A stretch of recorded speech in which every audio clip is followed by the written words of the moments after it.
বলবে স্যার 2 আর 5 যদি গুণ করি তবে আমাদের এখানে 10 পাবো, তাহলে এখানে দেখো একক ঘরের সংখ্যা আমরা 0 পেয়ে গেছি। তাহলে এবার 234 ফ্যাক্টরিয়াল বলতে কি বোঝায়, পুরো 1 থেকে ক্রমাগত একদম 234 পর্যন্ত, 234 পর্যন্ত আমাদের গুণ হবে ক্রমাগত।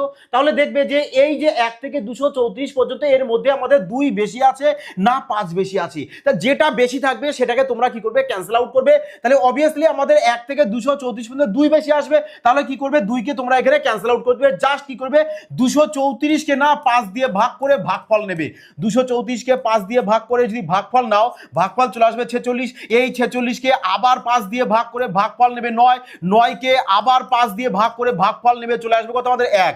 এবার এই সংখ্যাগুলো যোগ করবে, তাহলে চলে আসবে কত আমাদের 56। ব্যাস 56 দেখো কোথায় রয়েছে আমাদের অপশন এ, ব্যাস অপশন এ চলে আসবে আমাদের কারেক্ট অ্যান্সার। যদি টিপসটা ভালো লাগে বলবো অবশ্যই এটি পেয়ে আসা, কমেন্ট, লাইক আর শেয়ার করতে কিন্তু ভুলো না।